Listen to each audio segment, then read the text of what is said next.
I am using Cura version 5.12.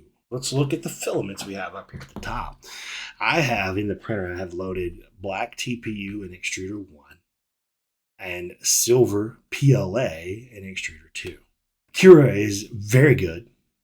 If you use Ultimaker filament, it's going to pick up on that filament type and it's going to go ahead and select its default settings for those filaments. Okay. So I'm going to click open and say from disk.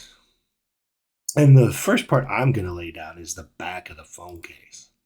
I'm going to put it in and you kind of see it goes over there in the corner. I'm going to right click on it and say center. Now, if I look at that, and I'm going to use my right mouse button, kind of hold it down to rotate, it's actually below the print bed. I'm just going to use the arrows and kind of drag it up. I was dragging it way up. It doesn't matter because what's going to do as soon as I let go, it's going to snap it to the plate, which is exactly what we want it to do. Now I've got to look at this because right now it is saying, hey, I'm going to print that in black TPU. Well, this is the back of the case. I really want it on the PLA. So over here, I'm going to choose 2. And you can see that it's changed it to the silver. This is your extruder. So extruder 1, extruder 2. Okay. We're going to go to open again and say from disk. This time I'm going to choose the sides of the case. Kind of does the same thing. I'll right click on that and say center selected. Now you can see that it's got some overlap and that's simply not going to work. So then your thought is, well, okay, I'll just drag it up. When you do, it snaps right down to the build plate. Here's the issue with that. Over here, make sure you still have the part selected, but you're going to choose or unchoose the drop-down model. And now when you raise it up, it's going to stay where you told it. Right? The bottom here measures 3.5 millimeters. So on my Z, I'm going to change that to 3.5 and press enter. And it'll put it right where it's supposed to go. When you load Cura, it should come up with your default profile. I always use fast because I kind of tweak it and change it around throughout the times. What I have in this video right now is it's just set on the basic. So there's nothing fancy here. When I click on anything in here, it's going to pull up my settings. I'm really taking the defaults on everything. Now I am going to take you down here. We do want to go to support because we do need to generate supports. We need to make sure we do that. Support extruder needs to be whatever your solid filament is. So if you decide, hey, I'm going to use PETG or PLA or whatever, you need to make sure you choose that extruder. For me, it is extruder 2. For support structure, I always choose tree because it's so much easier to deal with and remove. So for support, we're good there. Now I'm going to keep scrolling down. I want to go to the dual extrusion section.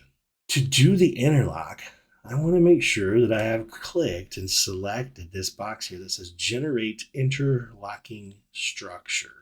What that will do is where these two components join, it will actually try to start interlocking those. So what you'll notice is you'll see some of the silver PLA being laid down, and then some of the black TPU being laid down.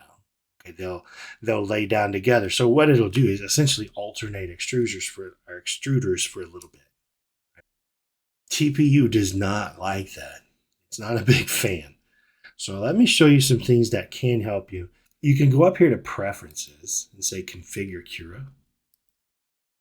And you go to settings here. And you say, you know what? For default, right now on basic, you could choose everything. I don't know that you really need to do all that.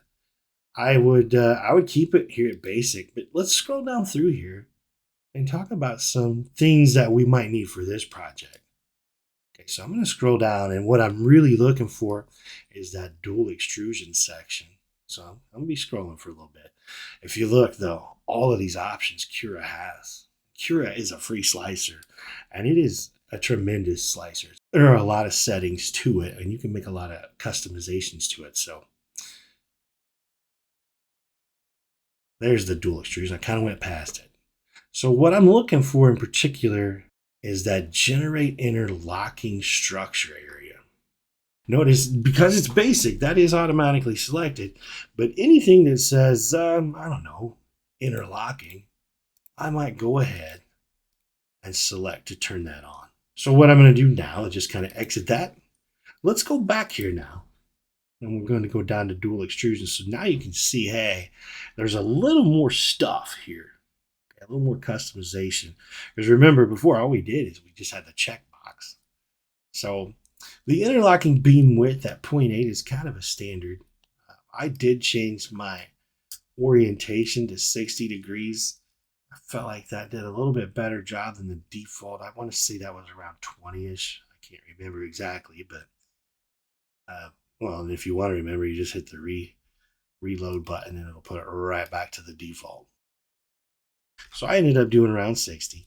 For the beam layer count, I chose 2, but that's the default. You can tell it's the default because it doesn't have this arrow by it. The interlocking depth, if we go to the default, it was a 2. I chose 8, but I think 4 would be a little bit better. And the default on the boundary avoidance was 2. I chose 1. Now, here are some suggestions. I chose 1 here because the boundary avoidance essentially means that I'm going to get really close to an edge.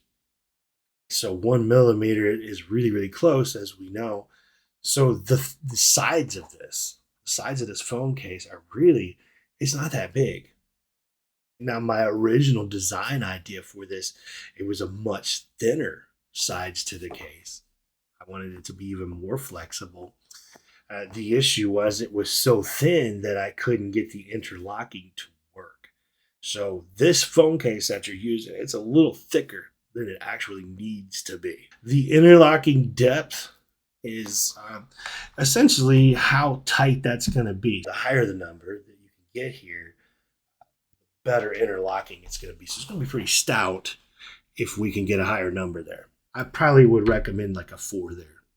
And I think that could eliminate some of the jams. When we're finished, we could exit that, or to be honest, we could just click slice. And it's gonna create the G code and all the settings that it needs. And then we can just choose print via cloud, and that will send it to the printer. And from there we can watch our creation.